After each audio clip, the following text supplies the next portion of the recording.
Welcome to the SEO Insider with your host, Seth Price, founder of BluShark, taking you inside the world of legal marketing and all things digital. Welcome, everybody, to the SEO Insider. We are thrilled today to have Colin Nielsen here. The VP of Search for Sterling Sky. Sterling Sky is the epicenter of all things search. I believe the story goes that I am client number one who was not a blood relationship with Joy. So I've been a big fan of you and the organization for a long time, and look at you guys as a partner for a lot of work that we do. So thrilled to have you here. Welcome. Thank you, Seth. That was a really nice intro, and I'm going to throw a compliment back at you. I've had the opportunity to work with various members, of your team in various, capacities over the last several years, and you guys are building an incredible company and team there, and they're just like really amazing people and awesome to work with. Well, that is great.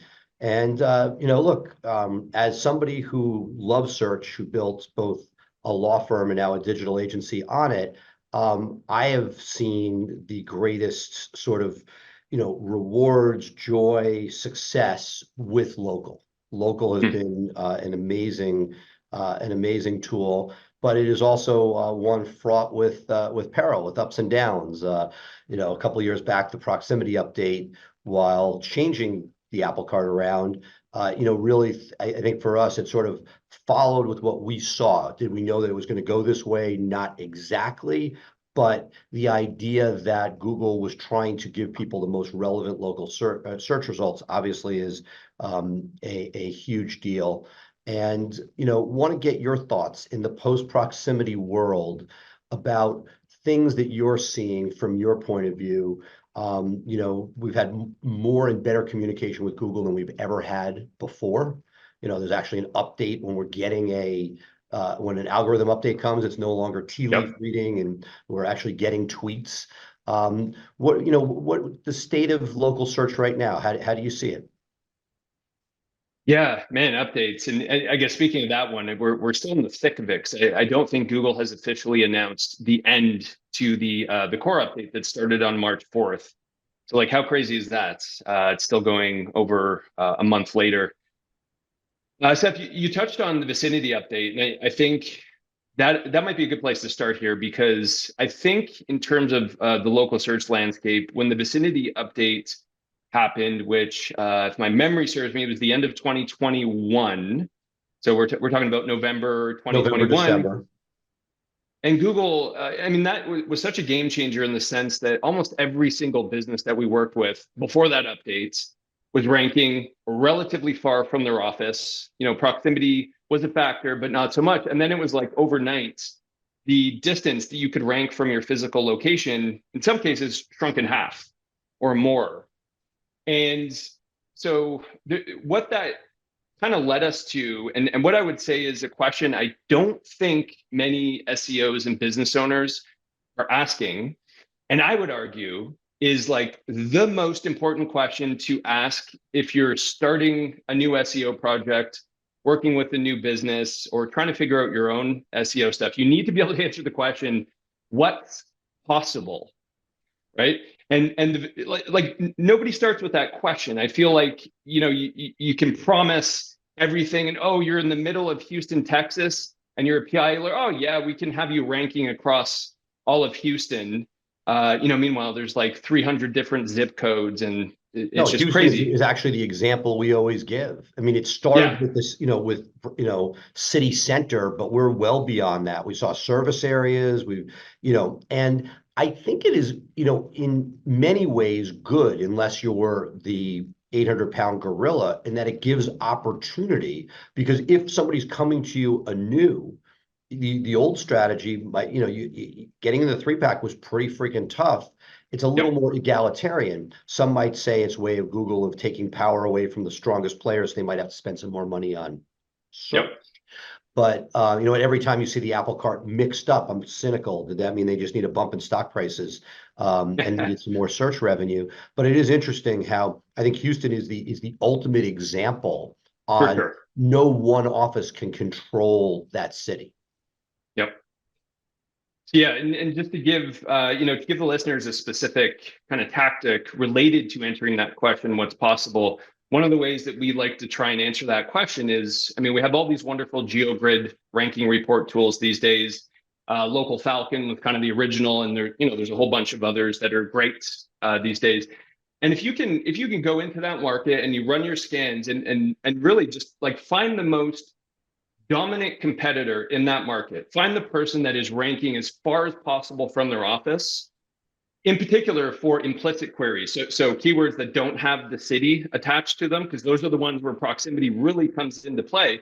And stack those up next to where you currently are. And chances are you're never going to be more than that current dominating competitor. Maybe. But chances are that's like... Yeah, but that's giving you a parameter of what's realistic. And very Yes. often for most people, not, because that's the most. Everybody else is, I mean, are you so egotistical you're going to get more than them? Maybe, but more likely than not, you're going to be less. You got it.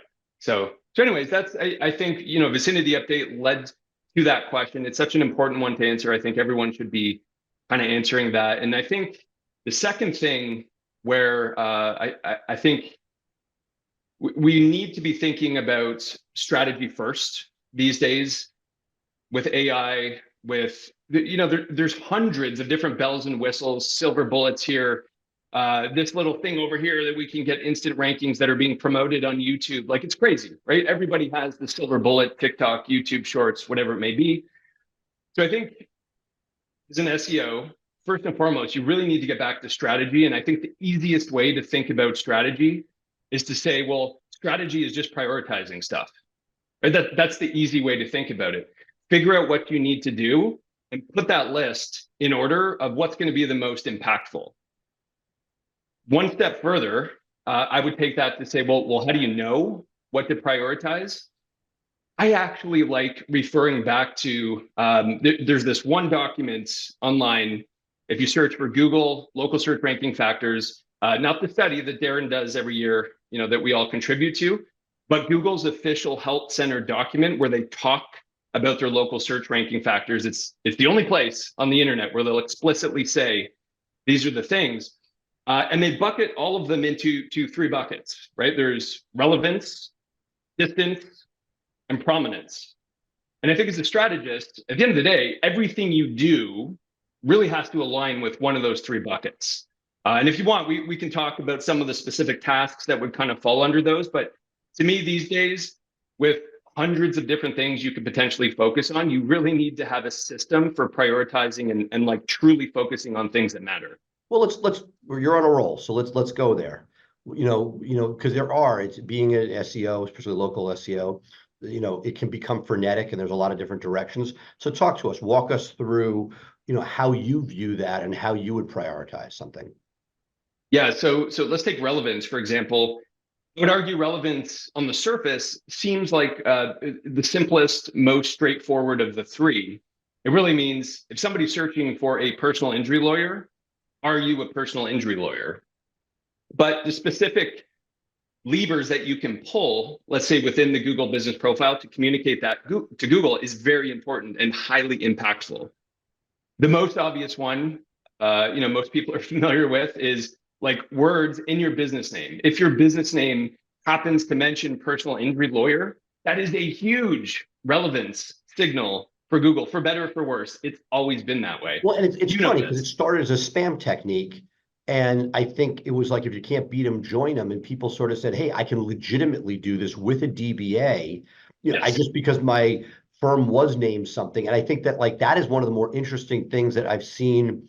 The power of Google is that people have had to adapt, and that, I think the people that are hardest hit are people with multiple different practice areas in legal. But if you are doing one thing and one thing well, why not shout it from the rooftops? Similar to the impact early on with search with title tag, where a title tag could zoom you to the top of the page.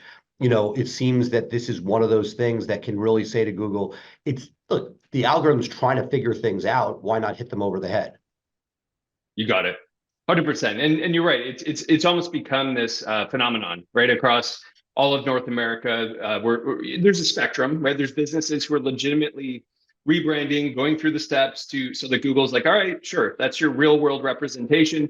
But then we still have the other end of the spectrum, which is just like 15 words added to the name, nothing else done. To me, that's still a problem. It's ugly. It should be cleaned up, but there are legitimate ways of doing it for sure.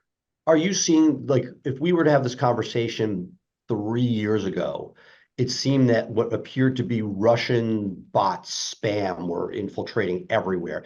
They seem to have done a decent job of getting rid of the most horrific spam. Is that, is that something that they're not that spam doesn't work and not that there's not still spam, but the really obvious awful stuff seems to have dissipated? Are you seeing that across the board, or is that market by market?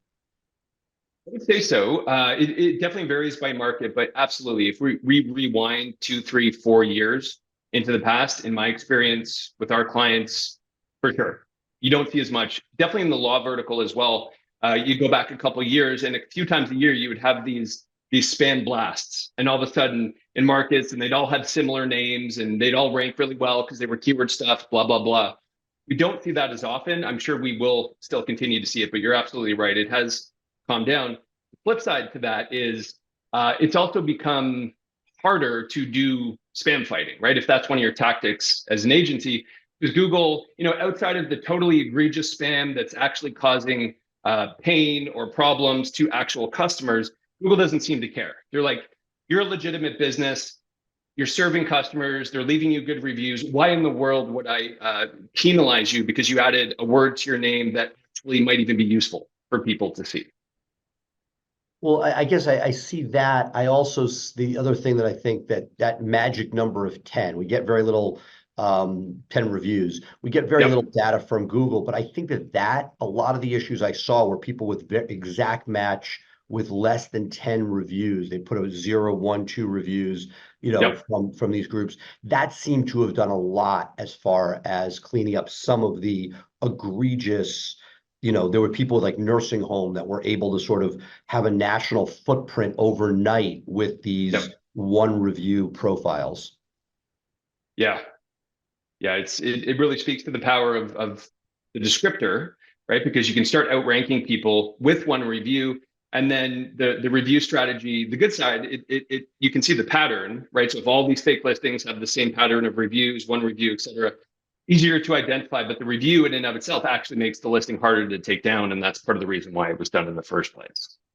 Right, but I think that what I at least I've noticed is that once they put that 10 minimum or that 10 threshold in, it really cleaned up a lot of the awful, when I say awful stuff that was not good for the industry. It's not like, hey, I don't like this competitor and they're doing something slimy, but this is stuff that was really nefarious and just, look, and Google has an incentive. They don't want to see something where people question the search results, where they would go somewhere else. I mean, they're holding on for dear life with AI and everything else. We'll get to that in a minute. But, it really seems that it allowed them to get rid of a fair bit of the muck.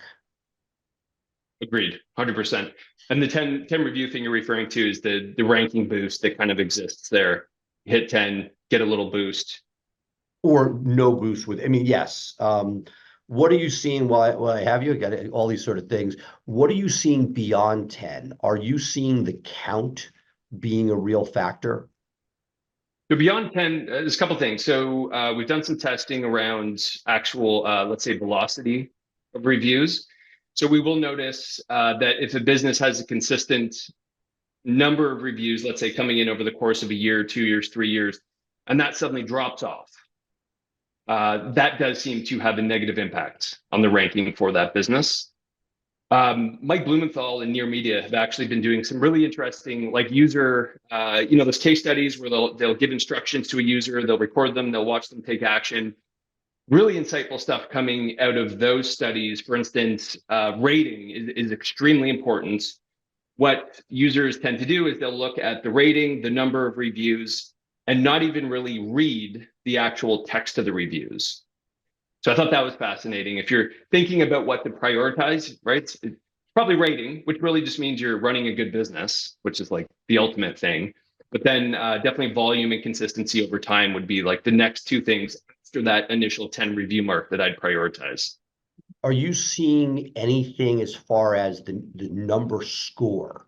I don't see many in the legal. Most people are in the fours. You don't see, very rarely is something below. It's a pretty Yep. awful situation when somebody's in the threes. But when you see, do you see any difference between a 4.7 and a 4.9?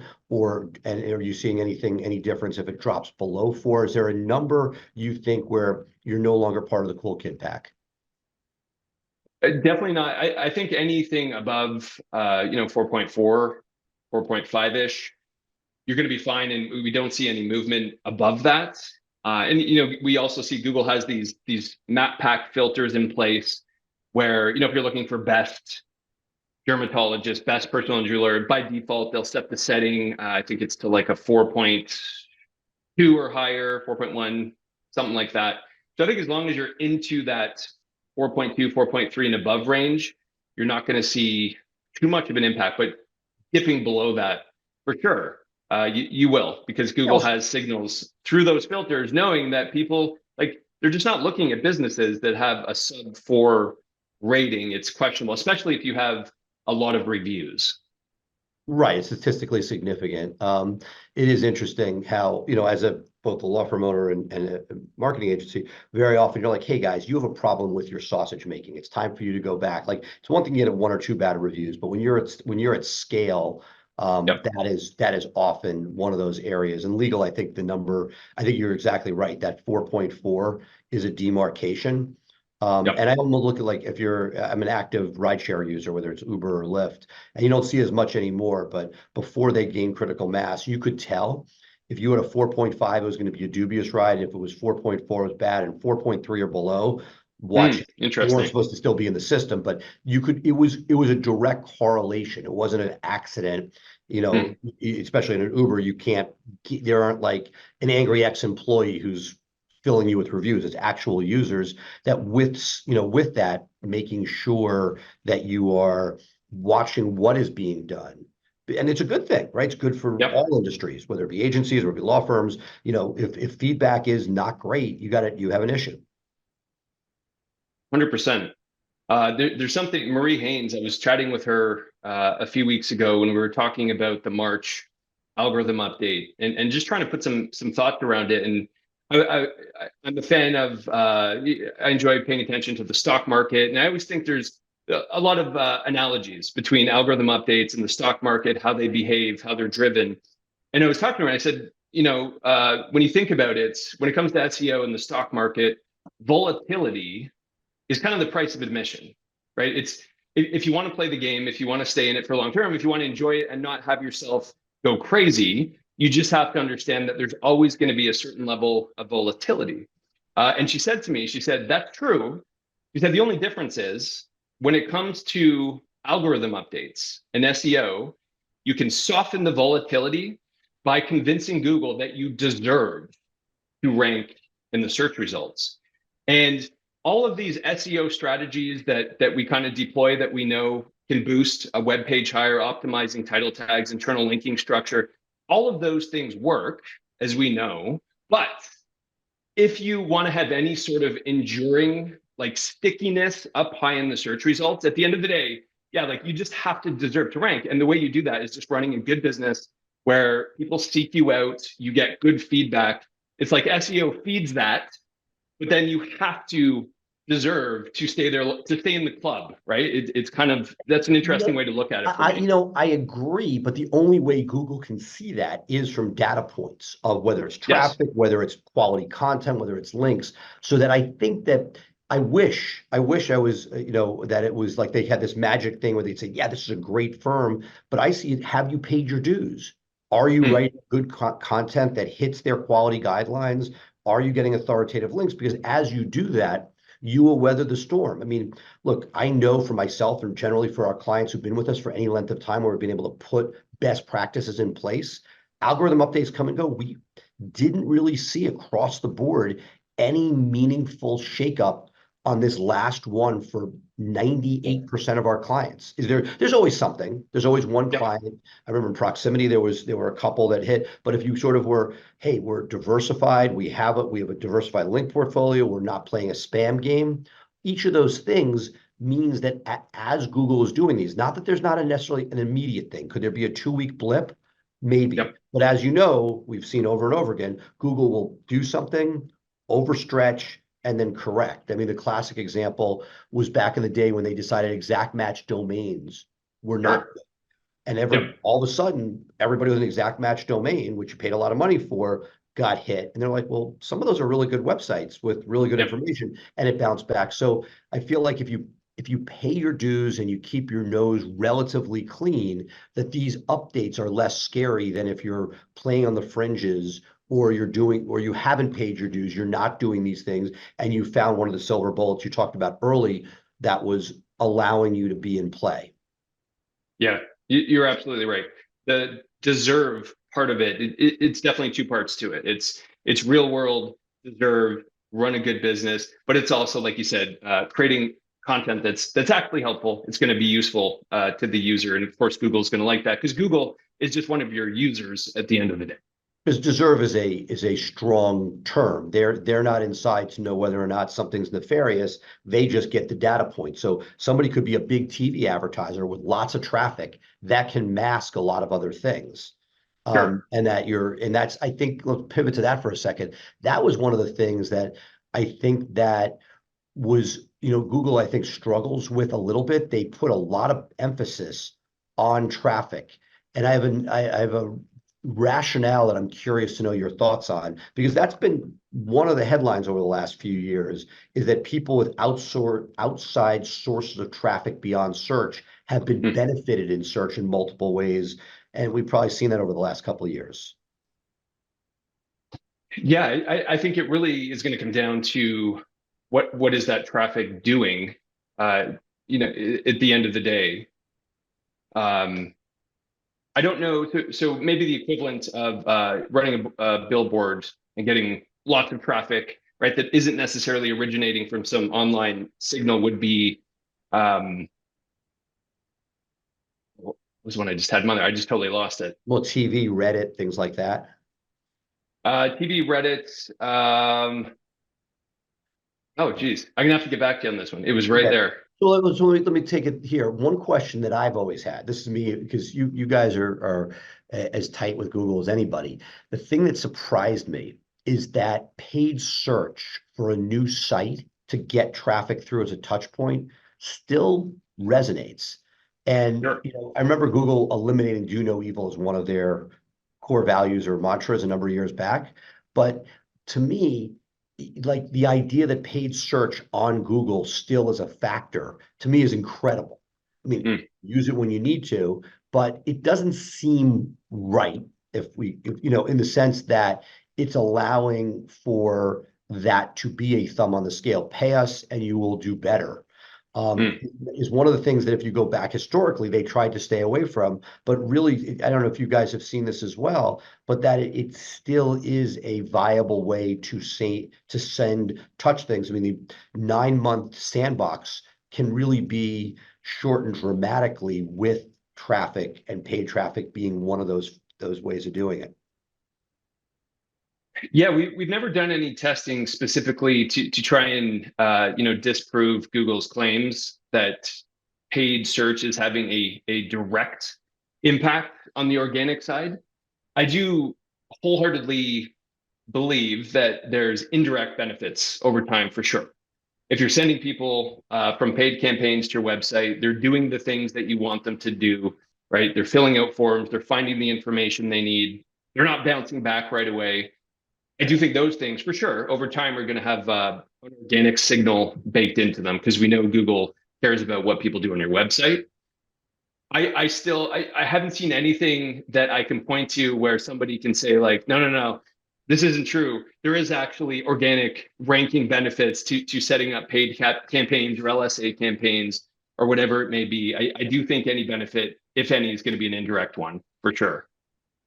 What do you think are some of the ways that what are some of these things that are out there, strategies, techniques that may be underutilized? People know about them, but you think that, you're surprised that people don't do more of.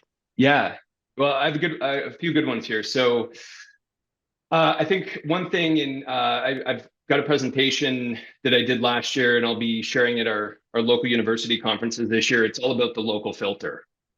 And the local filter came into play back in 2016. Phil Rozek named it the Possum update. Right. And for anyone that doesn't know, this is when you've got multiple law firms, or it doesn't matter what business, within 200 feet of each other, maybe in a high-rise building, and they filter each other out because the categories are the same. You can kind of think of it similar to the organic filter, where if you've got Allstate has like an agent locator page for all 50 agents, well, they filter a bunch of them out and they just show one. Local filter is very similar to that, except instead of filtering based on contents, they're filtering based on proximity. So I still to this day see the filter being a huge problem, and I don't see a lot of people knowing how to think through the process. And the process is, how do we know we're filtered in the first place? You have to have a really good system for knowing that. Once you answer that question, you have to answer the question of who specifically is filtering me, because it's always one specific competitor that's filtering you. And then arguably the most important part is, all right, I figured out I'm filtered. I know who's filtering me. What do I do? Like how do I get unfiltered? That's something I don't see people discussing as much lately. We do a lot on the way in, advising people as to where to play. Like we say, before you speak to your real estate agent, you sign a lease or buy a building, let's have a conversation. So I know that that's a big deal for BluShark. But let me ask you this, because I'm old school. I always assumed it was a street address and only the actual address, because we've had pretty good luck in DC, for example, where somebody who's next door to us would not be filtered. But I'm getting feedback from my team, and they're saying, no, we're seeing examples where even if it's within 100 feet, 100 yards, that there's sometimes filtering. Are you seeing it based on street address or just proximity to the building? Proximity. And, interestingly, for those who have a testing spirit inside of them, if you ever want to test this out, if you've got if you're located within 200 feet and you can measure this on the map, it's got that little distance measuring feature to a competitor. And even if he's in a different address, but, within 150 feet, try moving your pin so that you're now no longer within 200 feet. Almost every single time that'll pop you out of the filter. So is it possible that it's been a misnomer that it was address, it's 200 feet, or maybe that's happened in the interim, that it's not address based, but it is actual feet? Because here in DC, a building could easily be if you're on one side of a building, you could get in that 200 feet potentially. Yeah. From since 2016, since we first kind of discovered that this filter was a thing, it's always that 200-foot distance parameter is something we kind of figured out early on, and to this day seems to be, that threshold, give or take a few feet for sure. Interesting. Anything else along those lines that you're seeing within the Google Business Profile that that you think is underrated? I mean, look, no secret that reviews, cadence, numbers, all those things are significant. But what else are you seeing as maybe on either people know about it, but like things that you're very bullish on, making sure that people are focused on when doing local search? Yeah. So we did a webinar recently with Noah, who's on our team, and they were kind of profiling this tool from Jepto, which we'll share the link. It's Jepto/GBP/something. Well, I'll get you the link to it. And what you can do with this tool is you can go and you can plug in, like, if you're doing divorce law or family law, let's say, there's all these subsets of services that'll line up with those different things. And you can go into this tool and you can plug in a service that isn't a category necessarily. And it's going to tell you all of the related services and all the categories that you should be using to make sure you can select these services. And I'm referring to the predefined services that you'll find in the dashboard. So I think people are on to the fact that predefined services and even the custom ones impact ranking. But where I would take it a step further is to have a process for, at least on like a quarterly basis, going into your accounts, either using the Jepto tool or just a manual look to see new ones that Google's offered up, and just selecting them, all the ones that are relevant because they have a significant impact, and Google's often putting new predefined categories in there. So quarterly basis check would be worthwhile. Awesome. Well, look, you got some exciting stuff coming up. you enjoy are always doing something cool, and I think the work you're doing with LocalU, it's one of those really impactful groups and seminars. So tell us what's coming up with LocalU. Yeah, so we actually have two events coming up with LocalU. So this year we're kind of mixing it up a little bit. And historically, for anyone who's familiar with local university, we would do a few events per year, different locations in the US, and ticket price was anywhere from usually 800, 900 bucks. Not the cheapest ticket in the world. We've mixed it up a little bit this year. We're trying something a little bit new. We've found some really good host cities. We've gotten the tickets down to about 200 bucks per ticket. And we're going to be featuring mainly Sterling Sky speakers. You'll see Joy, myself, Carrie Hill, but we also have some other speakers, Greg Gifford, etc. And the first one coming up this year will be in June, and we're going to be in Detroit. Let me see if I get the He is exact hosting date that for one, you. isn't he? Yeah, Guy is hosting this one. It'll be in Detroit, so that's June 24th.